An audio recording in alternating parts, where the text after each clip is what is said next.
नमस्कार, आपका फिर से स्वागत है नवोदय विद्यालय स्टडी सर्किल में।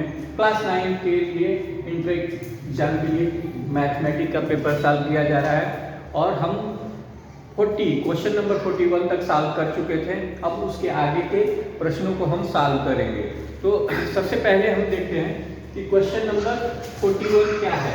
क्वेश्चन नंबर 41 जो है वो आपके सामने ये है कि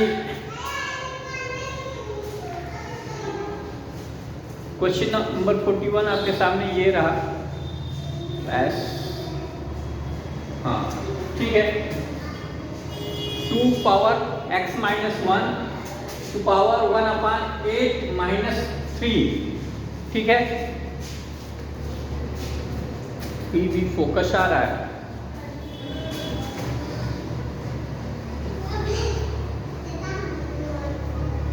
ये रिफ्लेक्शन, ठीक है। अब सही है। तो 2 power x minus 1 equal to इतना है, तो हम क्या करेंगे कि 2 पावर x माइनस 1, ठीक है, दोनों को 2 के पावर में ही लिख लेंगे। 2 power 2x minus 1 equal to आपका ये 1/8 पावर, तो 1/8 को हम क्या लिखेंगे 2 पावर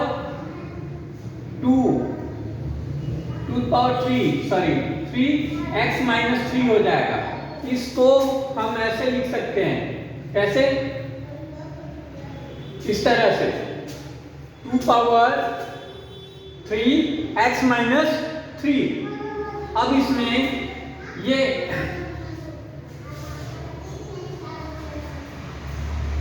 ठीक है, 2 power 2x minus 1 equal to, ये ऊपर जाएगा तो माइनस होगा, 2 power minus 3x plus 9 multiply कर देंगे और ऊपर ले जाएंगे।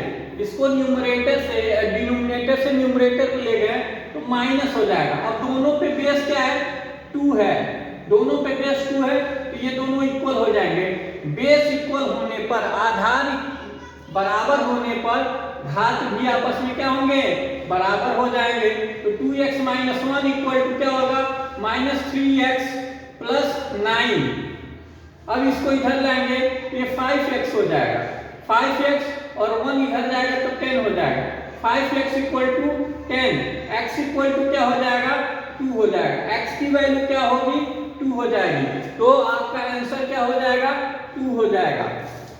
ऐसे आपका आंसर क्या होगा, इसका x की वैल्यू पूछा हुआ है, x की वैल्यू 2 हो जाएगी।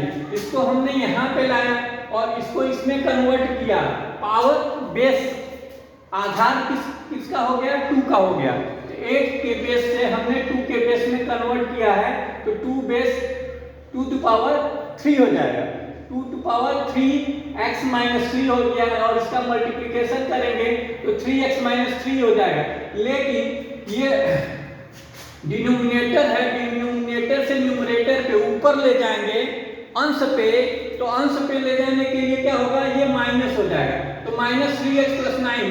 अब दोनों क्या है, 2 पे बेस है, ठीक है, 2 के बेस पे है, तो एक्सपोनेंट आपस में क्या होंगे, बराबर हो जाएंगे। एक्सपोनेंट घात बराबर होंगे, यदि आधार जो है बराबर है तो घात भी क्या होंगे, बराबर हो जाएंगे। यानी 2x minus 1 equal to minus 3x plus 9। तो इन दोनों को आपस में ट्रांसफर करेंगे, माइनस 1 को इधर लाएंगे और माइनस 3x को इधर लाएंगे, तो माइनस 3x इधर आएगा तो प्लस 3x हो जाएगा, और प्लस 3x क्या होगा, प्लस 3x हो जाएगा। तो प्लस 3x क्या हो जाएगा, प्लस 2x और 3x 5x हो गया, और 5x और इक्वल टू और 9 माइनस 1 इधर आएगा तो 9 प्लस 1 क्या होगा, 10। तो 5x इक्वल टू 10, तो x इक्वल टू 2 हो जाएगा। अगले प्रश्न में आते हैं।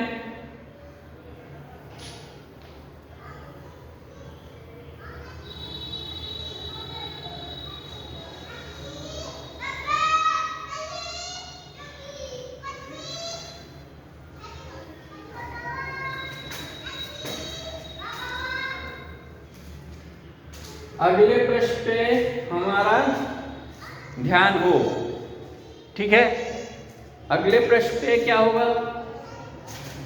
अगले प्रश्न पे फोकस कम आ रहा है। ठीक है, 42 फिर भी फोकस आ रहा है।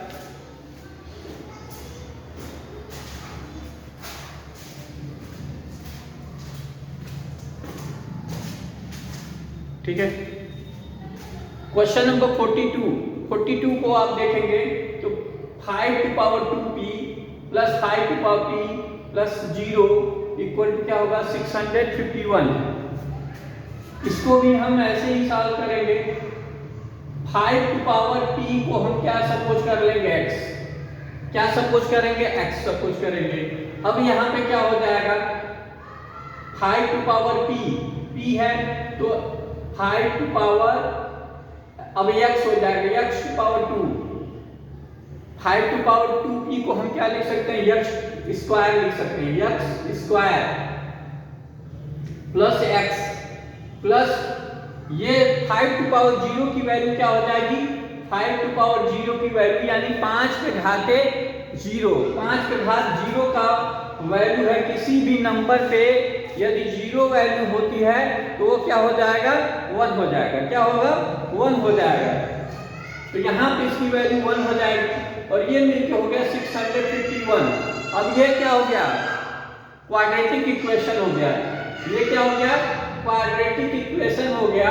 और इसको हम इस साइड में लाएंगे तो x square plus x plus ये माइनस हो जाएगा 650 हो जाएगा इक्वल टू 0। अब ये क्वाड्रेटिक इक्वेशन में पूरी तरह से बदल गया है।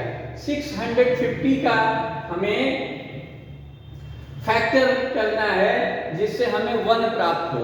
तो क्या करेंगे? 650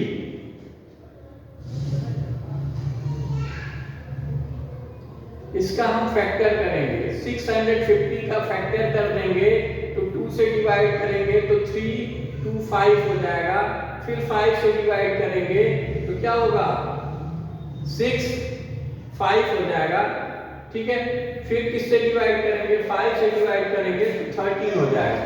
अब ये डिवाइड नहीं होगा यानी कि 25 और 13 2 जा 26 26 माइनस 25 होगा तो 1 मिल जाएगा।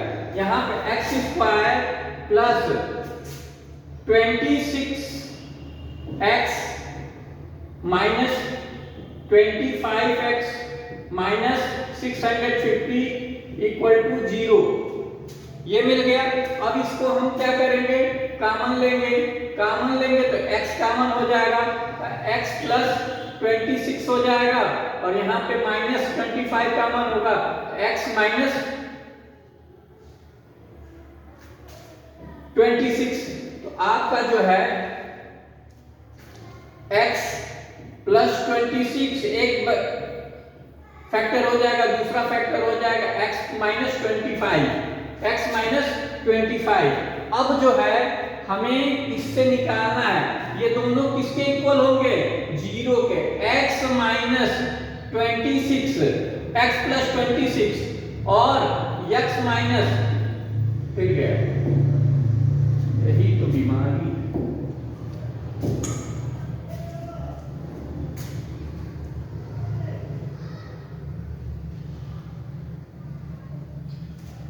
ठीक है, x आपका आया था, x फैक्टर जो आया था वो आया था x माइनस प्लस 26 और x माइनस 25। ठीक है, दोनों को 0 की इक्वल लिखेंगे। x प्लस 26 इक्वल टू 0 और x माइनस 25 इक्वल टू 0। तो ये होगा x इक्वल टू माइनस 26। ये माइनस वैल्यू आएगी जो कि इसके लिए सही नहीं है। माइनस वैल्यू को हम छोड़ देंगे, पॉजिटिव वैल्यू को लेंगे तो x इक्वल टू 25 हो गया। इसको हम पावर के रूप में लिखेंगे 5 टू पावर 2, यानी x की जो वैल्यू आई हमने सपोज किया था 5 to power p, 5 to power हमने सपोज किया था 5 to power p, 5 to power p equal to x। तो यहाँ इक्वल टू क्या हो जाएगा, इक्वल टू हो जाएगा 5 टू पावर 2, यानी कि p की वैल्यू जो होगी वो 2 हो जाएगी। इस तरह से इतना सॉल्व करने के बाद हमें 2 मिलेगा, यानी p की वैल्यू क्या होगी, 2 हो जाएगी, यदि ये इतना वैल्यू लाना है। ठीक है, इस तरह से लगाएंगे, लेकिन शॉर्ट फॉर्म में लगाना है, शॉर्ट फॉर्म में आपको लगाना है। तो हम क्या जानते हैं, इसका हम शॉर्टकट मेथड भी देख लें। ये तो हमारा एग्जाम में यदि डिस्क्रिप्टिव है, लगाना है, तो हमें ये वर्क करना पड़ेगा, ठीक है।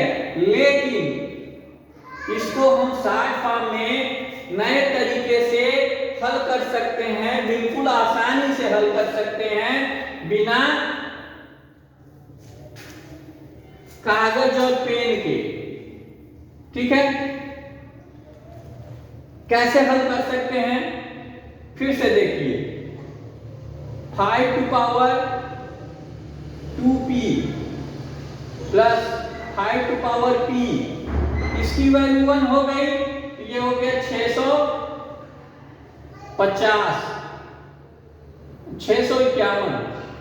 क्या हो गया 650, एक हो गया, इधर आके घट जाएगा तो क्या लिखेंगे, 650 लिखेंगे।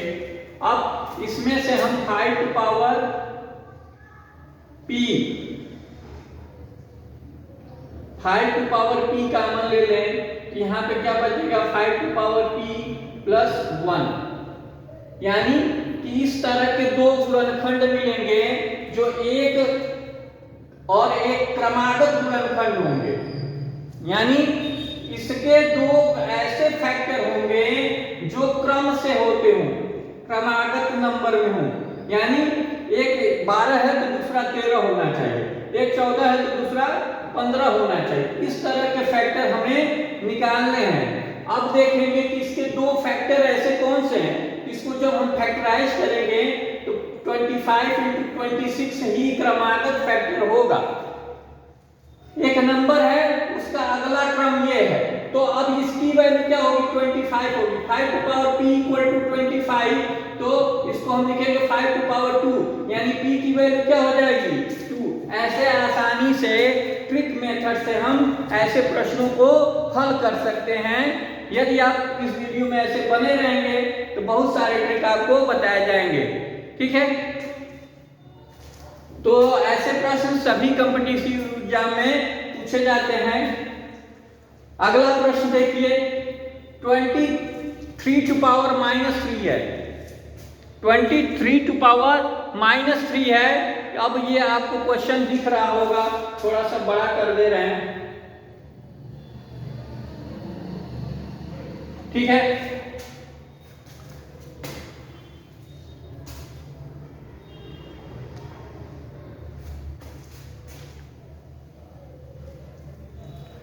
(23 टू पावर 3 है। अब इसमें को किस संख्या में गुणा किया जाए कि गुणनफल इतना हो जाए। तो आप ऑप्शन को देखिए, इसको हम सॉल्व करेंगे बहुत लंबे में सॉल्व होगा। हम इसे ट्रिक के मेथड से आसानी से सॉल्व कर सकते हैं। तो यहाँ पे देखिए, यहाँ पे आपको 529/4 है, यानी सभी में 529 दिया हुआ है। अब ये इसमें देखिए, ये इनवर्स में माइनस लगा हुआ है, यानी कि ये डिनोमिनेटर में, तो जो गुणा होगा वो डिनोमिनेटर में होगा, यानी 23 का गुणा किस में होगा, 23 का मल्टीप्लिकेशन किस नंबर से होगा कि 69 मिल जाए, तो 3 से। तो इसी से आप अपना आंसर पहचान लेंगे और इसको हल करेंगे, ठीक है। ऐसे ही आप अपने आंसर की पहचान कर लेंगे और जब सॉल्व करेंगे तो यही आंसर आएगा। क्वेश्चन नंबर 44, क्वेश्चन नंबर 44 आपको दिख रहा है। क्वेश्चन नंबर 44, क्वेश्चन नंबर 44 में x + 3 into -9 to power -1 divide by 3 to power -1 plus 2 to power -2। अब इसका मतलब क्या है, पहले हम समझेंगे। 6 ये ब्रैकेट में है तो पहले हम ब्रैकेट को हल करेंगे। 6 + 3 क्या हो जाएगा 9 हो जाएगा, प्लस इंटू है, ठीक, इंटू क्या हो गया 9 टू पावर -1 तो 1/9 हो जाएगा। इसकी वैल्यू क्या होगी 1/9। अब डिवाइड, इसमें डिवाइड करना है, ठीक है, डिवाइड करना है कितने का 1 टू पावर -3, इसका क्या होगा 1/3 हो जाएगा, 1/3 प्लस 2 पावर -2 तो 2 पावर -2 क्या होगा 1/4 हो जाएगा, क्या होगा 1/4 हो जाएगा, 1/4 2 पावर -2 की वैल्यू क्या होगी 1/4 हो जाएगी, क्या होगी 1/4, यानी इसकी वैल्यू ये हो गई। यहाँ पे ऐसे हम लिख सकते हैं और इसको ऐसे लिख सकते हैं। यहां तक बात क्लियर है। अब क्या करेंगे, ब्रैकेट तो हमने ब्रेक कर दिया, अब क्या करेंगे, अब हम करेंगे डिवीजन। क्या करेंगे डिवीजन, तो 9 इंटू बोर्ड मास के नियम से, बोर्ड मास के नियम से अब हम क्या करेंगे डिवीजन करेंगे। तो ये डिवीजन करेंगे तो वो इंटू हो जाएगा 3/1 हो जाएगा और प्लस 4। अब क्या होगा, अब इसको हम डिवाइड कर लेंगे 3 हो जाएगा। अब इससे यहाँ भी मल्टीप्लाई कर दिए, ये 3 हो गया, यानी ऊपर का ऊपर मल्टीप्लाई करेंगे 3 + 1/4, 3 + 1/4 ऐड करेंगे, एलसीएम लेंगे, क्या हो जाएगा 4, यहाँ होगा 12, यहाँ होगा 1 इक्वल टू 13/4। वैल्यू क्या होगी 13/4। जो आपका आंसर सी है वो सही हो जाएगा, जो आपका आंसर सी है वो सही होगा। तो इसी तरह वीडियो पे बने रहिए और वीडियो यदि आपको पसंद आती है तो लाइक और सब्सक्राइब करिए। क्वेश्चन नंबर 44, एक पाई, ध्यान से पढ़िए, सभी प्रश्नों को आपको ध्यान से पढ़ना है। एक पाइप एक टंकी को 9 घंटे में भर सकता है। एक पाइप एक टंकी को 9 घंटे में भर सकता है। तल में रिसाव होने के कारण, छेद होने के कारण यह टंकी 10 घंटों में भरती है। तो छेद है तो 1 घंटा एक्स्ट्रा लग जाता है, 10 घंटे में भरती है। भरी हुई टंकी रिसाव से कितने समय में खाली हो जाएगी, ठीक है। तो जो टंकी जो है, पाइप जो है 9 घंटे में भरती थी, यानी कि एक टंकी, तो उसमें 10 घंटे लगे, यानी 10 घंटे जो है वो चले।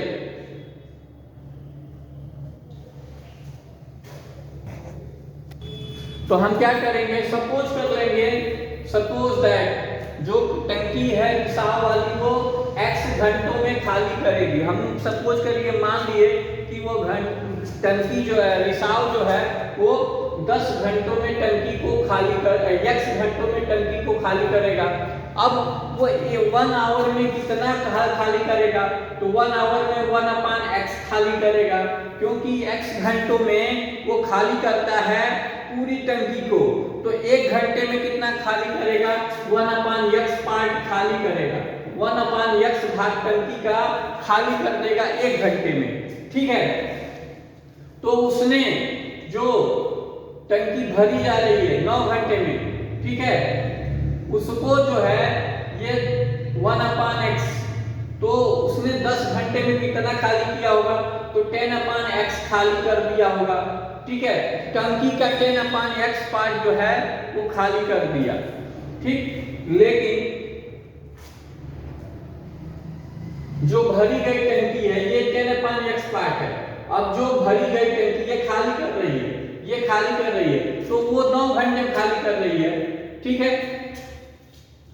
तो पूरी जो टंकी है, ठीक है,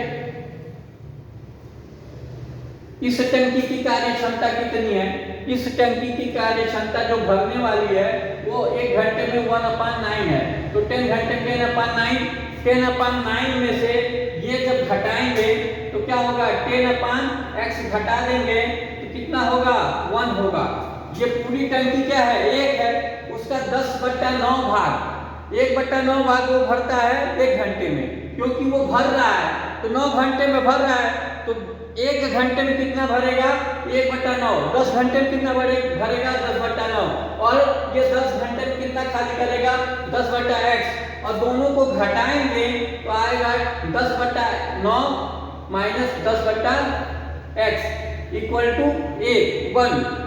अब क्या होगा, अब इसको हम 9x लेंगे एलसीएम, और यहाँ होगा 10x और यहाँ होगा -90 इक्वल टू 1, तो यहाँ x हो जाएगा 10x 10x और -90 बराबर, ये इधर आएगा पूरा हो जाएगा 9x हो जाएगा, क्या होगा 9x। अब इधर घटाएंगे तो ये 9x 10x में से 9x घटेगा, 9x घटेगा तो क्या होगा 90 हो जाएगा, यानी x इक्वल टू 90 आ गया। यानी वो 90 घंटों में वो क्या करेगा, वो टंकी जो है खाली हो जाएगी। जो टंकी 9 घंटों में ये भरती है वो 90 घंटों में खाली हो जाएगी, क्योंकि 1/10 भाग जो है वो 10 घंटों में खाली करता है।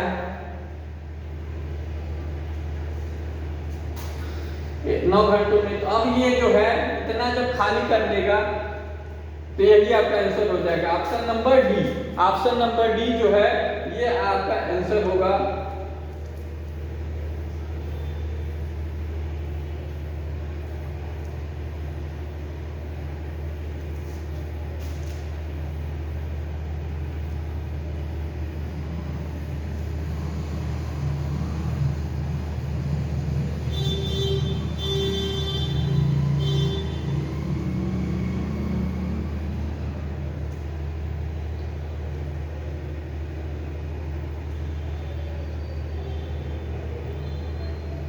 क्वेश्चन नंबर 46, क्वेश्चन नंबर 46,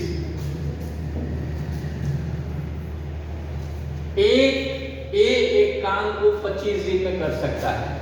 एक कोई व्यक्ति है किसी काम को 25 दिन में कर सकता है, और बी उसी काम को 20 दिन में कर सकता है। पहले 5 दिन दोनों मिलकर काम करते हैं, और बाकी बचे हुए काम को कितने दिन में पूरा करेगा। तो सबसे पहले हम 1 दिन का काम दोनों का जानेंगे। ये 25 दिन में काम करता है तो 1 दिन में 1/25 काम करेगा, ठीक है। 20 दिन में काम करता है तो 1 दिन में 1/20 काम करेगा। दोनों मिलके कितना करेंगे, तो 25 और 20 का लघुत्तम ले लेंगे, क्या होगा 50 हो जाएगा, 100 हो जाएगा। 100 हो गया, ये 4 और ये 5, यानी 9/100 काम करेंगे। दोनों मिलके 1 दिन में एक साथ 9/100 काम करते हैं। तो 5 दिन काम किए, कितने दिन काम किए 5 दिन, तो 45/100 काम हो गया। कितना काम हो गया 45/100 काम हो गया 5 दिनों में। इसमें 5 का गुणा कर देंगे, 5 का गुणा करेंगे तो क्या होगा 45/100। इसको सिंपलीफाई करेंगे तो 9/20 हो जाएगा, यानी 9/20 काम हो गया। कितना काम शेष बचा, शेष एक काम है और 9/20 काम हो गया है। 9/20 काम हो गया है और एक काम में से घटाएंगे तो कितना होगा 11/20 काम रह जाएगा। लेकिन बी का जो 1 दिन का काम है वो क्या है 1/20, तो 11/20 में 1/20 से भाग देंगे, 1/20 से भाग देंगे, कितना हो जाएगा 11/20 गुणे 20/1। इस तरह से 20 से 20 कट जाएगा और बचेगा 11, यानी कि उसे 11 दिन में वो काम कंप्लीट कर देगा। बी उस काम को, बचे हुए काम को 11 दिन में पूरा कर सकता है। इस तरह से आप अपने प्रश्नों को हल करेंगे, ठीक है, करते रहिए। यदि 5 पुरुष या 7 महिलाएं प्रतिदिन, यहाँ पे 5 पुरुष और या लिखा हुआ, ध्यान देना है, और नहीं लिखा है, 5 पुरुष या 7 महिलाएं रुपीस 1372 कमाते हैं, यानी 5 पुरुष जितना कमाते हैं उतनी 7 महिलाएं कमाती हैं। तो 10 पुरुष और, अब यहाँ पे क्या हो गया है, और हो गया है, यानी दोनों साथ में कितना कमाएंगे, तो 5 पुरुष का हो गया 1372, तो 10 पुरुष का कितना हो जाएगा 1372 का दूना 2 दूनी 4, 7 दूना 14 को 4, 3 दूना 6, 1 7 और 2, 2744 रुपया सिर्फ पुरुष कमाता है। अब महिलाएं कितने कमाती हैं, तो 7 महिलाएं मिलकर इतना कमाती, तो एक महिला कितनी कमाती, पहले 7 से भाग देंगे, इसमें 7 से भाग देंगे, कितना हो जाएगा देखेंगे, 7 एकम 7, 5 6 67, 7 9 63, 63 4 42 7 6 42, 196 रुपए। 196 में 5 का पूरा करेंगे क्योंकि 5 महिलाएं हैं, ठीक है, जगह नहीं है तो 60 फॉर्म में मैं बता रहा हूं, जैसे जैसे वर्क होगा, ठीक है, वैसे वैसे वर्क करिएगा, ठीक। तो ये क्या हो गया, कोई बात नहीं, चेहरा नहीं दिख रहा है तो क्वेश्चन दिखना चाहिए, क्या हुआ, अब इसमें पूरा करेंगे, 6 बचे 30 के सुनना, 9 बचे 45 3 48 हो जाएगा, और 5 और 4 5 4 9, यानी 980 रुपए, ठीक है, सही। अब 424 कम हो जाएगा 1000 से 980, अब 980 इसमें से जोड़ देंगे, इसमें जोड़ेंगे प्लस करेंगे, 4 8 4 12 के 2 9 7 16 1 17 3 3724, जो ऑप्शन 3724 होगा वही आपका उत्तर होगा। तो कौन सा है, ऑप्शन नंबर ए, इसको टिक करेंगे और ओएमआर शीट पे काले या नीले पेन से भरेंगे। आते हैं क्वेश्चन नंबर 48 पे, यदि एक वस्तु की कीमत में 15% की वृद्धि हो जाए और वस्तु की कुल बिक्री में 10% की कमी हो जाए तो दुकानदार की कुल कमाई में इसका क्या असर होगा, ठीक है, क्या असर होगा, 5% की कमी होगी, 1.5% की वृद्धि होगी, 2.5% की कमी होगी, 3.5% की वृद्धि होगी। तो अब समझिए, हम 1 किलोग्राम वस्तु की कुल बिक्री में, ठीक है, कमी हो जाए 10% की, 1 किलोग्राम जो है 100 रुपए में कोई चीज खरीदते हैं, 1 किलोग्राम किसी वस्तु की कीमत जो है 100 किलो केजी है, 100 रुपए है, सॉरी।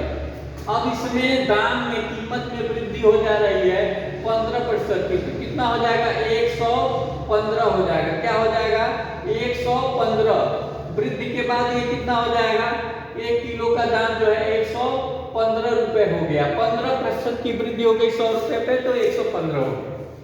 लेकिन इसकी कुल कमाई में, बिक्री में 10% की कमी हो जा रही है, यानी जो 1 किलो व्यक्ति ले रहा था अब वो व्यक्ति 900 ही ग्राम लेगा, तो 900 ग्राम में का हम 100 रुपए के हिसाब से, 115 रुपए के हिसाब से कितना दाम होगा, हम क्या करेंगे, 1000 का भाग देंगे, 115 में 1000 का भाग देंगे और 900 का गुणा करेंगे, इससे कट जाएगा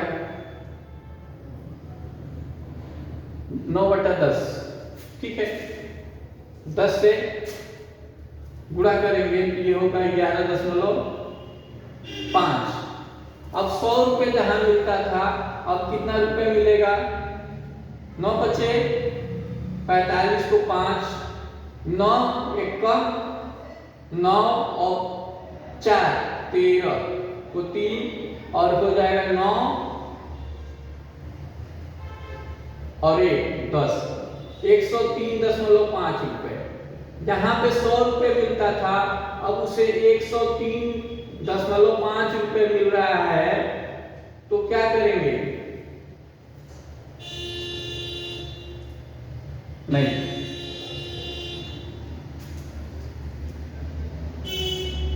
तो 3.5 रुपए की क्या होगी? 3.5% की वृद्धि होगी। क्या होगी? 3.5% की वृद्धि हो जाएगी, क्योंकि पहले वो 100 रुपए कमाता उसी पे, लेकिन दाम बढ़ाने से ग्राहक अब पहले की तुलना में कम ले रहे हैं, 900 ग्राम ही ले रहे हैं, तो 900 ग्राम का कीमत भी 103.5 रुपए हो गया। अब जब 103.5 रुपए हो गया तो अब इसमें से हम क्या करेंगे? घटाएंगे 100 रुपए, तो 3.5 रुपए हुआ, यानी कि यही 3.5 100 रुपए पे है, यही 3.5% की वृद्धि हो रही है अभी भी। ठीक है, क्वेश्चन नंबर 49, साधारण ब्याज की दर पर आवेशित एक धनराशि 8 वर्षों में 3 गुनी हो जाती है। किस ब्याज पे ध्यान देना है? चक्रवृद्धि ब्याज नहीं है, साधारण ब्याज है। और साधारण ब्याज पे कोई धन जो है 8 वर्षों में 3 गुना हो जाता है। बहुत बढ़िया इंटरेस्ट है। इतना बढ़िया इंटरेस्ट हो तो क्या हो, पैसा यही डाला जाए। 3 गुनी हो जाती है साधारण ब्याज पे। वो धनराशि 20 वर्षों में कितने गुना हो जाएगी? तो साधारण ब्याज है कोई, तो 8 वर्षों में पहले हम साधारण ब्याज 3 गुनी हो जाती है, यानी मूलधन जो है यानी 2 गुना वृद्धि होता है, तो ब्याज कितना हो गया? 2 गुना हो गया। x है तो 2x हो गया, 100 तो 200 हो जाएगा। 4 वर्षों में 2 गुनी, तो 5 6 गुना हो जाएगा, क्योंकि एक तो धन होगा ही, तो 4 पचे 20, 4 पचे 20। देखिए 3 गुनी हो जाती है तो एक तो मूलधन होगा ही, 2 ब्याज बढ़ गया, 2 गुना ब्याज मिल गया। तो 8 वर्षों में 2 गुना ब्याज है, तो 1 वर्षों में उसके 100% के बराबर हो जाएगा, यानी 100%। 4 वर्षों में मिल रहा है, 25% वार्षिक है, तो 25% वार्षिक ब्याज की दर से, साधारण ब्याज की दर से वो 4 वर्षों में उतना फिर हो जा रहा है, फिर अगले 4 वर्षों में उतना, तो 2 गुना वृद्धि हो रही है, यानी ब्याज मिल रहा है और एक मूलधन है, तो 3 गुना हो जा रहा है। तो 8 वर्षों में 3 गुना हो गया, यानी 4 वर्षों में 2 गुना होगा, तो 4 पचे 20, तो 20 गुना और एक मूलधन, यानी 6 गुना जो है वो हो जाएगा। सभी प्रश्नों को हम लगाएंगे नहीं, यदि जो कठिन है उन्हीं को बताया जाए। ऐसे ओरली यदि आपको समझ में आए तो ऐसे सॉल्व करिए। एक धनराशि पर 5% वार्षिक ब्याज की दर से 3 वर्ष का चक्रवृद्धि ब्याज इतना है। एक धनराशि है और इतना जो है 5% वार्षिक ब्याज की दर से चक्रवृद्धि ब्याज 1261 रुपये प्राप्त होता है। निवेशित धनराशि कितनी थी? अब क्या है, मिश्रधन पूछ रहा है, मिश्रधन, तो चक्रवृद्धि मिश्रधन amount P 1 + R/100 to power time T होता है अमाउंट के लिए। ठीक है, तो हमको क्या मालूम है? चक्रवृद्धि ब्याज, अच्छा ब्याज मालूम है, तो इसमें 1 घटा देंगे तो ये चक्रवृद्धि ब्याज हो जाएगा, अमाउंट है, ये चक्रवृद्धि कंपाउंड इंटरेस्ट हो जाएगा। 1 घटा देंगे तो कंपाउंड इंटरेस्ट का फार्मूला होता है P 1 + R/100 to power T - 1। ठीक है, यहाँ पे ये लगता है सर, P अभी भी बाहर है। ठीक, अब जो है हमको P ही निकालना है। ठीक है, और SI मालूम है, कंपाउंड इंटरेस्ट 1261 रुपये मालूम है, कंपाउंड इंटरेस्ट यानी चक्रवृद्धि ब्याज हमको मालूम है। अब इसमें हम क्या करेंगे, p निकालेंगे। तो 1 प्लस r है 5/100 और टाइम जो है कितने वर्ष, 3 वर्षों के लिए, ऋण 1। अब ये हो जाएगा p और हो जाएगा 5 चौका 20, सॉरी 20/100 और 21/20 हो जाएगा। 21/20 का 3 बार गुणा होगा, 21/20, ठीक है, ऋण 1। हाँ, ये हो गया 1261। अब इसमें पूरा होगा तो ये हो जाएगा 8000। क्या होगा, 8000, ये p हो जाएगा। और इसमें पूरा होगा तो 441, 441, 21 गुणे 21, 441 गुणे 21 हो जाएगा। 21 से कम 21, 21 गुना 21 चौका 84 और 2 86, 21 चौका 84, 84 और 8, 84 8 92, 9261 माइनस 8000 यानी 1261। p की वैल्यू क्या है, ये हो गया 1261, 1261/8000 और यहाँ 1261 हो गया। ठीक है, 1261 से 1261 कट जाएगा, equal to p equal to 8000। तो p की वैल्यू क्या हो जाएगी, 8000 हो जाएगी। p की वैल्यू जो होगी वो 8000 रुपए होगी। इस तरह से हल करके हम देख लेंगे। अच्छा, अगला प्रश्न है, बहुत साफ आया है। 51, इसकी वैल्यू दी गई है इतना है, बहुत बढ़िया। ठीक है, इसकी वैल्यू निकालनी है तो पहले हम इसकी वैल्यू का विस्तार करेंगे। x⁴ प्लस 1/x² और इन दोनों का मल्टीप्लिकेशन का डबल तो -2 हो जाएगा, 36 हो जाएगा। यानी इसको इधर लाएंगे तो क्या होगा, x² plus 1/x² equal to 38।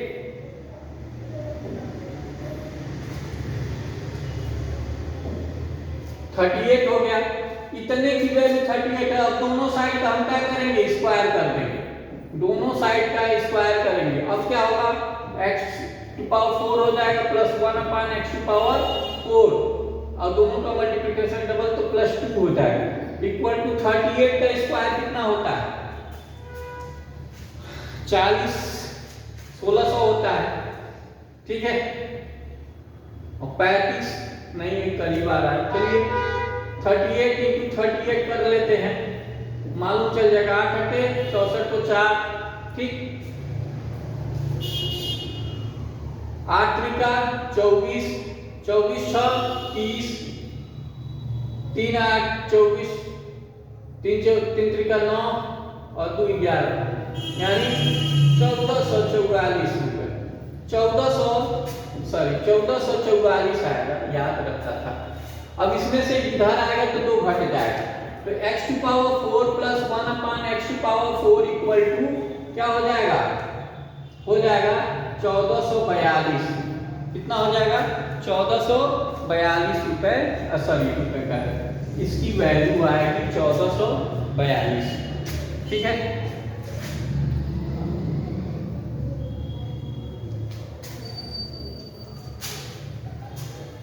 एक गुणनखंड है तो दूसरा गुणनखंड होगा। इसका एक गुणनखंड ये है तो दूसरा गुणनखंड क्या होगा ये बताना है। तो y तो माइनस में होगा क्योंकि y -² आ रहा है और z भी माइनस में आ रहा है तो z भी माइनस में होगा। ठीक है, तो y यहाँ पे z माइनस में हो गया है तो z माइनस में स्क्वायर आएगा और y माइनस में नहीं है, y माइनस में है और x तो प्लस में है क्योंकि x का माइनस है प्लस, x प्लस में ही आएगा, y माइनस में आएगा, z आएगा। इसी से हम पकड़ लेंगे। ठीक है, यहाँ -z² है और इस गुणनखंड में माइनस जेड है तो जेड आएगा। अगला जो गुणनखंड होगा उसमें प्लस जेड होगा। अच्छा, यहाँ प्लस वाई आया, यहाँ माइनस स्क्वायर आया, यानी कि माइनस वाई, तो अगला जो होगा माइनस वाई होगा और उसमें यक्स हो जाएगा। करके देखिए यही आ जाएगा। ठीक है, सबको सॉल्व करने की जरूरत नहीं है। जब सबको सॉल्व करेंगे तो 2 घंटे का समय कम पड़ जाएगा। a plus B plus C का A square plus B square plus C square equal to ये है, तो -2a -3b प्लस 4c का मान होगा। सही है। तो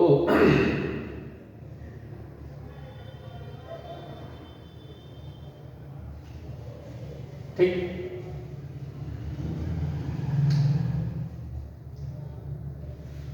यहां पे हम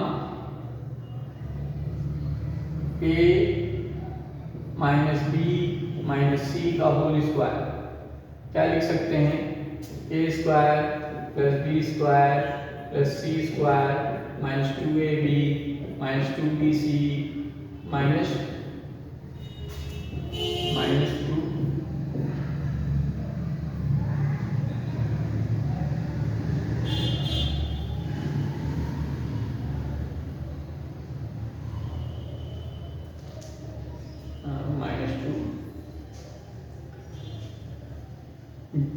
2bc प्लस 2bc होगा और माइनस 2ac होगा।